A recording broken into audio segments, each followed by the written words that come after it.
All right, welcome, ladies and gentlemen. You may have seen Outback Octagon, but have you seen Micro Outback Octagon? Have a look at this map. Look how small this map is. This is smaller than a regular 1 versus 1 map, and we've stuck 8 players on it. Nomad Megarandom. Let's do this. We're also here with Killer Pigeon. Hello there, Killer Pigeon. What are your thoughts on this map right here? Well, as a man who is an expert in all things tiny, I can tell you this is going to be tiny on size, but huge on chaos. I mean, this is absurd and wild to look at. Like, can you just pan from one side of the map to the other, please? Wow, look at that. Was Merlin going at 10 times speed? No. This is literally just how tiny it is. Oh my dear God. Look at Greg, he's killing all the sheep. Oh, poor Sassy. Oh Sassy. You know what, Merlin? This reminds me when we done community free-for-all games. I done the exact same thing around your base. Oh, dude, I remember that. Yeah, dude, that's when I was like memeing you with the Malians. Yeah. I was like, I'm gonna get my vengeance. I just started clubbing sheep all around. And no, Pumbaa! Oh no! Is Crackety China or something? How can he afford to have just one? It's English. Oh my God, dude! Look at this god tier spot he's got as well.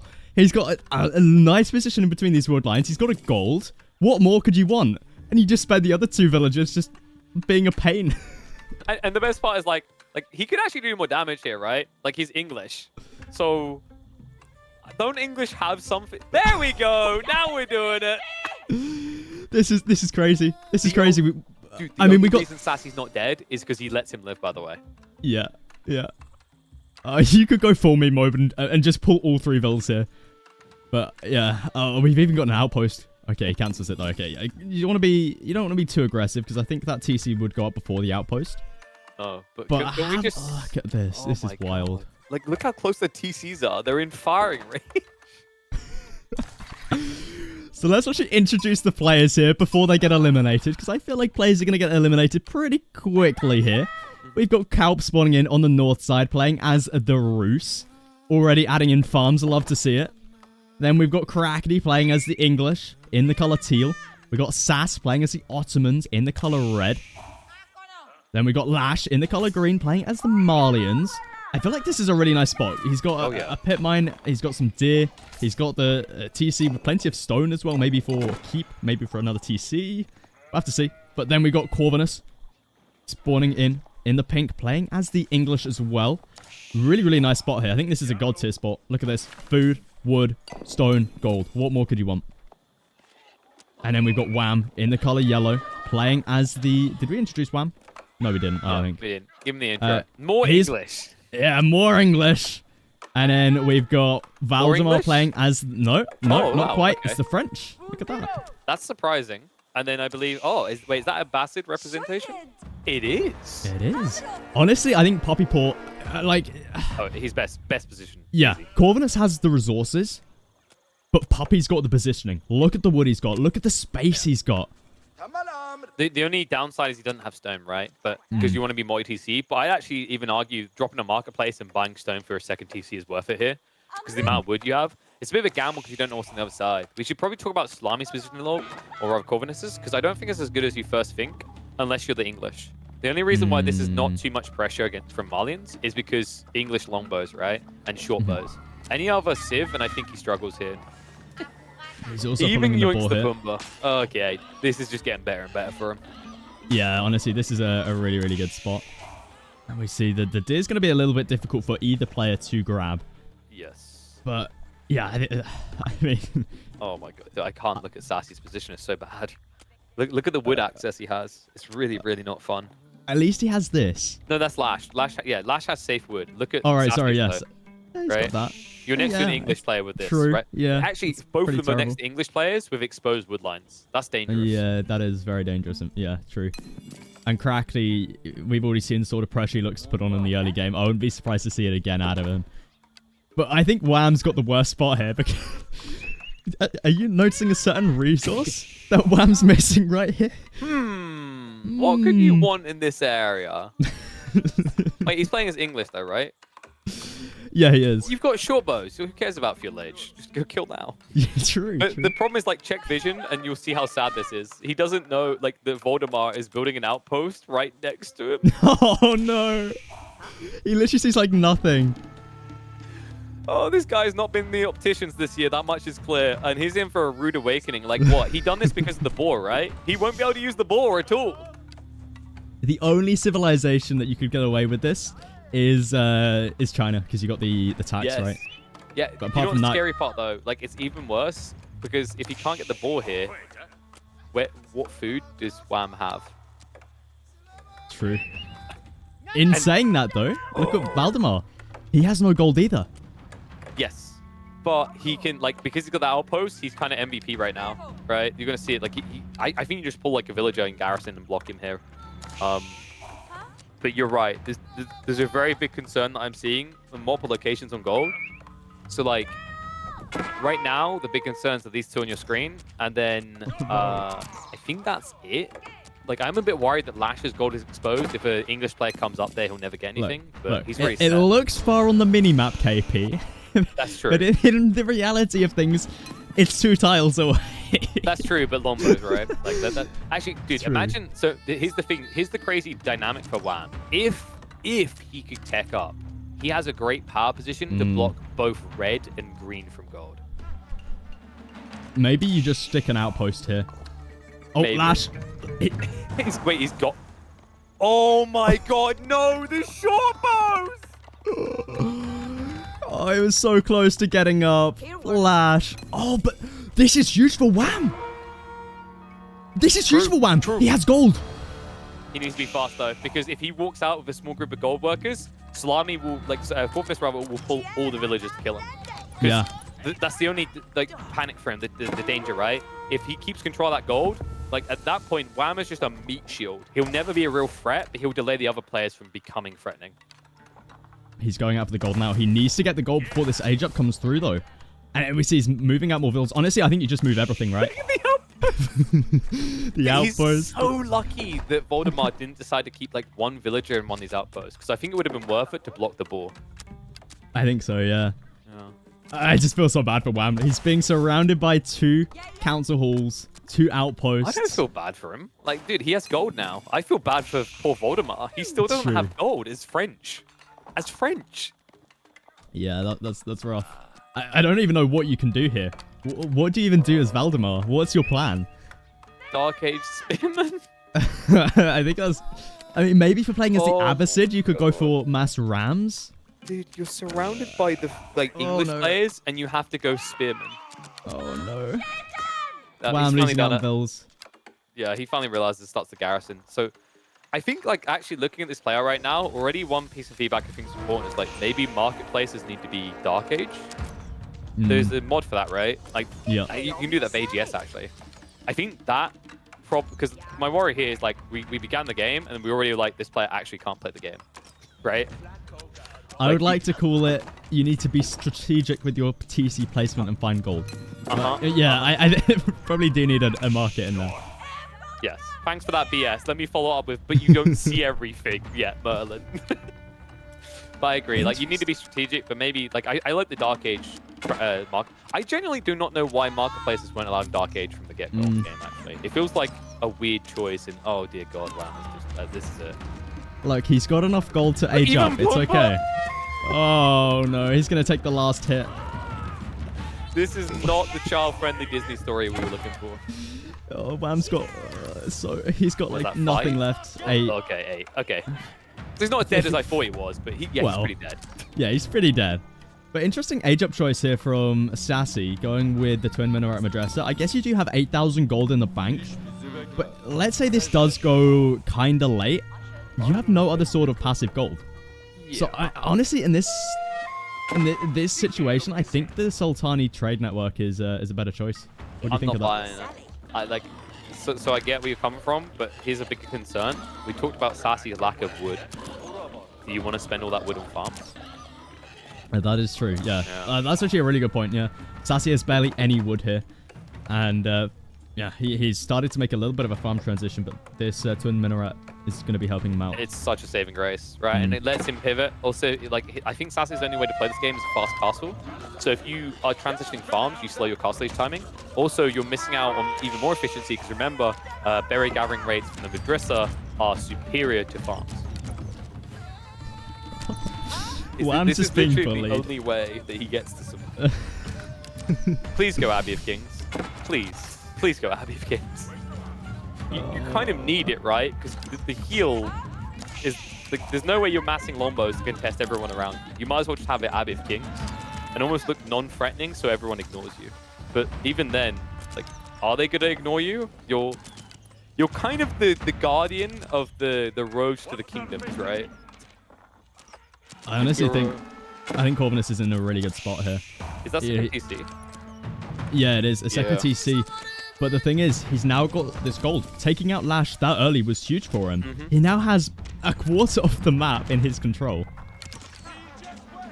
Which is just bonkers, right? It's so many resources have spawned on this side of the map. Like, sure, Puppy Paw also has a relatively decent-sized portion of the map compared to Wham, let's say. But there's not that many resources here. The only thing that he's got is the gold and wood. Nah, I'm gonna call it. Like, I don't use this word much because I think it's like overused. But that, like, a Abbasid player looking at base right now, that is cringe. How does he get Golden Age? True. Like, I'm not sure. Age 1. True, yeah. That's a huge loss, Merlin. That's 15% gathering rate. Yeah, that's true. I guess you could chop through He here. has to, yeah. So he has to waste time plopping down loads of lumber camps, right? But he's built so many farms, which I understand, but farms don't count towards the accumulation, right? So you're kind of handicapping yourself with the way this is designed. Maybe it would have been better to push yeah, he needs houses as well. Maybe it would have been better to push the farms into the corner and left room near the trees to branch houses through. Is Puppy Paw going for a castle edge here? I think he is. Yeah. I wonder what the idea here. Trade wing's obviously out of the question. Military wing? He could. You never know. It's probably military wing. Like, what are you going to do with Eco Wing? Build the TCs you don't have the stone for? I mean, agriculture could be quite nice. I don't Increases like the it. efficiencies. Composite bows. You've got loads of wood, right? So composite bows, and then you can afford ramps, and you just push it. Or even Magnell. Oh, dude, Look at Valdemar over here. Yo, that's crazy value action on a map like this. That's something we didn't actually discuss. The fact that maps are small. True. The gremlins are disgusting here. Yeah. See, the market is down for Puppy Paw. What's he been buying? He's been selling food? Yeah, he's been selling food. Yeah. I wondered originally if he'd buy stone for a second TC, but he just doesn't bother here. Like, the game's going to be too fast. Yeah, like, I think there's maybe room in that corner, almost like he saved space for it, but it's just not worth it at this stage. Yo, you know how this game mode should work on a map this small, Melon? Is if someone's able to afford a wonder and they complete it, they just insta-win. Yeah, I mean, you probably... I don't think there's enough resources on the map to build a wonder KP. Well, you'd have to buy a market, right? But like, there's infinite generators like food and farms. So if you do that, you should be rewarded an insta-win. Put it in the rules. Come on. Have a look. We got plenty of age-ups coming through now. Puppy Paw going with the military wing. Sassy going with the Mehmed Imperial Armory. I think this is the definite correct choice here. You want to get that free siege for the... You know, it's basically free golden wood, right? And then we got Crackly going up with the White Tower. Nice defensive landmark. It's so disgusting, actually. It's going to block out, like, half the base. There's something important to highlight about the Ottomans here. At glance value, they seem like the best choice, right? Because 3 units, and you have limited space and everything else, and resources. The limited space is the problem. If you think about this infrastructure, the way you have to layer the base as an Ottoman player, with all these resources generated around you, it's very hard to find a blacksmith spot into 4 military schools. Unless you kill, like, 2 players, and oh my... He's dead, dude. He's so dead. Yeah. Can we get a doctor in to confirm? I don't think there's a pulse anymore, and put that poor little clerk. And there it is. Wham surrenders. Oh, poor guy. I mean... I'm going to say, though, have a look at this for Crackety. Look at what we've only got 2 of on this map. True.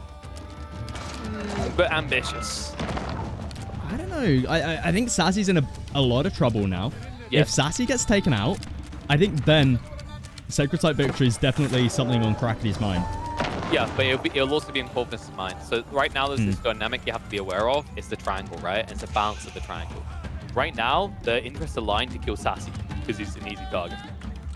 The moment you try to take Sacred Sites, both players look at you as if you were like, you know, you were at a dinner party with all your friends and you randomly dragged your balls across the table. Like you're going to get looks, right? And that's going to be that same thing there. So I don't think the Cracky aims for that anytime soon. And the problem is the moment they kill Sassy, even if he aims for it then, Corvinus is also going for it. And I wondered how long we'd have to wait for this. Finally, Voldemar has given up. And that means Kalp's in a much better spot now. He's going to be able to take out a lot of this for space. I think Kalp has one of the best civs here. Mainly because of that Kremlin, like you talked about. And also, what else has he got? He's got high trade, well, not high trade house. Well, he's got the high trade house, but he's got hunting cabins, which is going to be a really nice, steady gold income. But there's not really many space. He doesn't yet, but he can look to put one here, I guess. Oh my god, dude, that is 100% Calpium you're huffing right there. Yeah, he's got like hunting cabins. Does he have any? No, but he will. No. Like he will, maybe not in this game, but like in a game. Yeah, I mean, look, one can go here, one can go here. Look, imagine all these places he could place them if people weren't about to murder his ass, right? Yeah, I think Puppy Paw is now on the hunt for blood. He's got out 2 rams. He's got out a couple camel riders. He's now making the Ghulams. Now, KP, I get molded out all the time for pronouncing this wrong. How am I meant to say this unit? Well, Ghulam. Ghulam. It's Ghulam. Ghulam. I think I've been saying golems. Ghulam. Yeah. I've been saying it like it's the dude from Lord of the Rings. I think you say Ghulam. Is like so there's like this is gonna be an American way. Ghulam is American, or Ghulam rather, or like if you're British like we are, Ghulam is acceptable. Right. It's the same way. So do you know how you're meant to pronounce the Civ? Abbasid Dynasty? No, it's Abbasid, isn't it? Abbasid. Abbasid, yeah. We're British. I've been saying it wrong my whole life. I'm pretty sure Farm Man pointed me out on that like half a year ago. Oh, dude, Farman gets like he gets a boner that he thumps the keyboard with. Like he's always like praising me for saying it correct. I'm like, I know my history. But Anyway, Ghulam does sound like a meal, right? It doesn't sound like a unit. It does. It does. Sounds like some sort of fish. But now, Kalp, have a look at this. He's moving in. He's got 4 rams out on the field. You make this sound like it's that threatening. Well, I mean, it kind of is. It's 4 rams. He's got the Kremlin, and he's actually saved up some tickets. If he calls all 7 tickets, that's going to be 14 gremlins, right? With 4 rams. I don't know. That could be a lot of damage. Check for Borden oil on the keep, because I think that's very important for Crackly. He probably doesn't have it, right? Doesn't have it. Yeah, it's so expensive. I don't think he has stone access is the problem here. Look Meanwhile, at this. Crackly taking out the twin minaret first. I think that's really, really smart. You want to try to deny away the food, right? And it's going to cost a lot for Sassy to repair that one back up with the limited wood that he's got available to him. yeah, so can we check how many trees Sassy's got left? Because this is not... What is it? Is it 10 health for 3, 4, 5. 1. So he has 1, 2, 3, 4, 5, 6, 700 wood. Yeah, it's a pretty bad position to be in. Yeah, it's pretty bad. It's pretty bad. Like, what was the cost? I think is it not like every 10 repair is 1 wood? Is that correct? I think every 1 second of repair is 1 wood, but I don't know. Oh, wow! Crackety gave up. Oh, he lost the White Tower. I'm a little bit surprised by this, but I think like he just sees his positions untenable because he might be able to survive it, but even if he does... Yeah, you got Kalp, right? Yeah, like you've got Kalp there, but then also Corvinus hasn't made a move yet. The sad part is if he waited, he would have been fine because of this, right? Yeah. Like, yeah, Puppy so now coming into the death push. He's got plenty of rams, plenty of ghulams, 2 camel riders in here as well. He's called the militia out, but I'm not sure if this is going to be enough here. Poppy Paw, has he got a blacksmith down? Yes, he does, and he's grabbed himself wedge rivets as well, so yeah, he's going to be fine underneath this Kremlin in town center.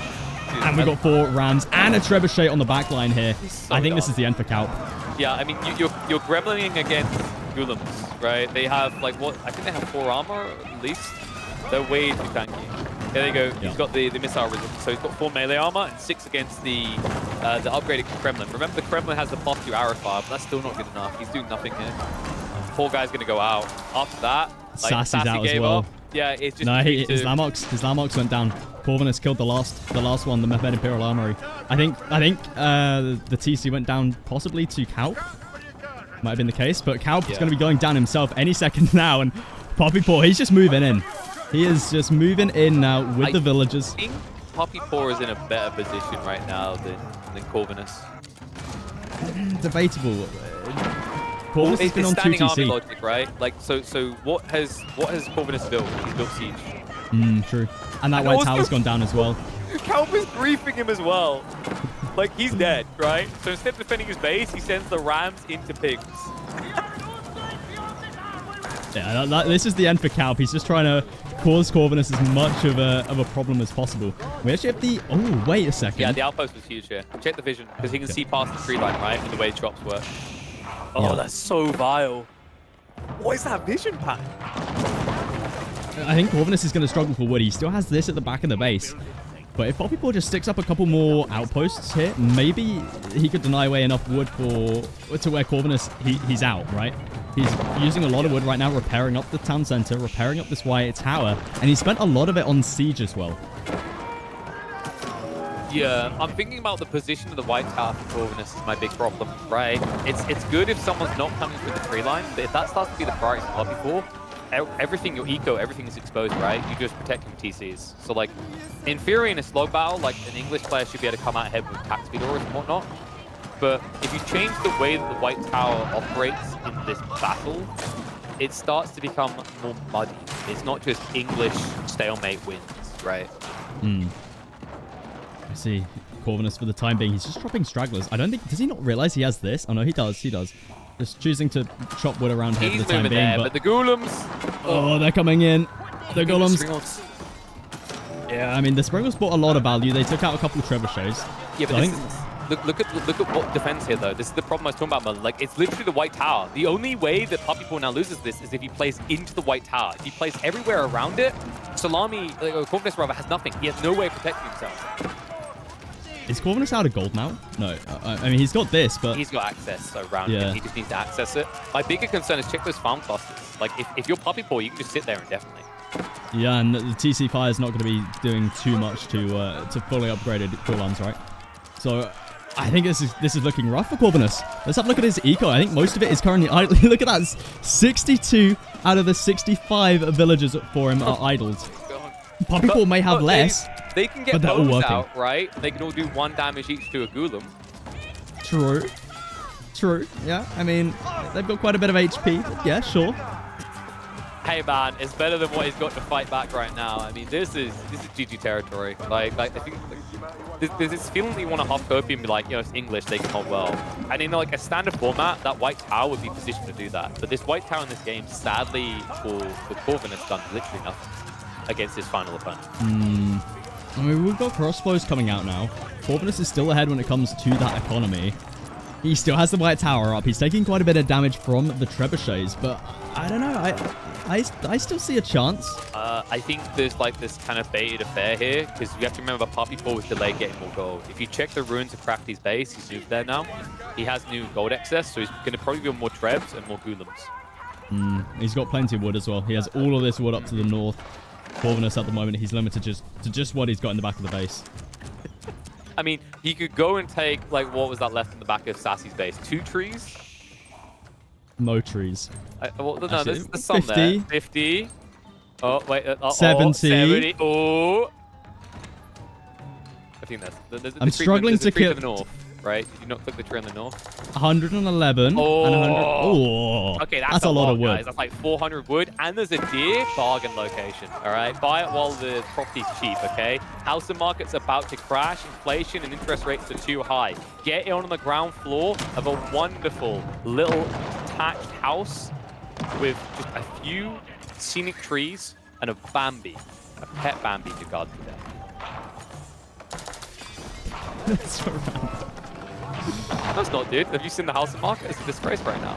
And I can see why the English housing market is in shambles. If I was having giant rocks drop through my roofs like the poor people in Corvinus' kingdom was, I too would be outraged with the state of the economy. Sure. Right, anyway, Poppy Paw, he's still massing up a lot of units. He's now going to Horsemen. Poppy Paw just has so much of the map control right now. I'm surprised people haven't moved over to this portion of the map. I guess Corvinus can't really risk that, right? And Poppy Paw has plenty of map control as it is, to where this part of the map isn't really needed right now. Plenty of gold over here, though. You know, if this goes on for like another 10 minutes, I think this gold could come in pretty handy for either player. So a little bit surprising that they haven't tried to secure up this one. It doesn't really matter in people's eyes, right? So like, I want you to look at the map right now, and I want you to imagine you have to draw a circle around that white town. That is the only place people doesn't control directly or indirectly.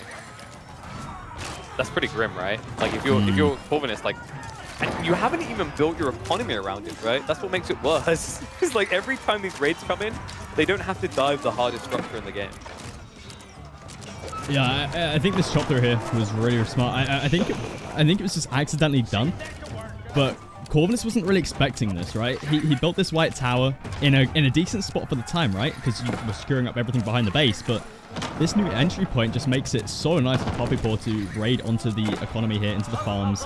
And these Gulams just able to do so much damage with the horsemen coming in now as well. So fast. Corvinus, yeah, he's just been idle for so long. And it looks like Poppypaw might actually be going for another TC. I mean, this might just be GG. We have to remember Corvinus doesn't have great gold access, right? Like, he's got that branch he moved on to. He needs a keep drop, and he knows it. Everyone is on the stone. If he can get a keep up, he can maybe stabilize. He needs to basically build it near his TC or back into the farms. But even then, like, do you see him doing that? I see these Gulams killing him before that happens. Is he going for the cent? No way, dude. This is gluttonous. He's securing that right side gold vein. It's probably his best single play he can make right now. But I'm worried where he's getting food now. Like, he's done on food, right? It's just berries. I think the bigger problem for him here is the Lamok situation. We see that TC is going to be going down. We've got 4 trebuchets out here from Poppypaw. Oh my god, he found him. He found him building up the keep. He pulled everything. No. Oh, I mean, he's going to be able to save... He's going to be able to save some villagers, but yeah. I'm concerned the Trebs are going to come here and kill the keep now, right? So you just burn 800 stone. You lose probably like 10 plus villages. This is not where Corvinus is looking to be. He wanted to alleviate pressure. Instead, he's just redirected it. I think you can all the keep, honestly. I think you just go for the Lamoks. We see so many trebuchets out here from Poppypaw. He's got 4 Springles as well to deal with any Springles from Corvinus. Corvinus is trying to keep this one alive, but I don't think he's got... Actually, I was about to say I don't think he's got that much wood. Wood's the one thing he can afford for now. Yeah. But look at how that number's depleting. Like, oh, dude, every time you have to re-repair this, that's like, what, 300 plus stone? Like, you don't have a way out, right? Think about it from Corvinus' perspective. Even if he gets 20 crossbows together, he still doesn't have a solution to the trebuchets. He has no solution to the game, and as a result, he will wave that flag. Poppypaw gonna be taking the win here on the first ever micro FFA Megarandom. Hopefully you guys did enjoy this, because this is great fun to cast. Like, this has got to be one of the most craziest games of free-for-all I've ever seen. It was quite absurd. Like, I'm a little bit bummed out that, like, 2 people couldn't really get out of Dark Age, but outside of that, like, it was incredibly fun. I think that this is the type of, like, honestly, I think that this could be a mainstay game mode. I genuinely think there's a lot of people that are bored of playing, like, the same very large maps with, like, castle, like, standardized play. This is just so wacky. Even in a 1v1, this is wackily different to what people are used to. Yeah, exactly. Well, that's about it from us on YouTube. If you did enjoy this casted game, consider liking, consider subscribing, and we'll catch you around for some more free-for-all content.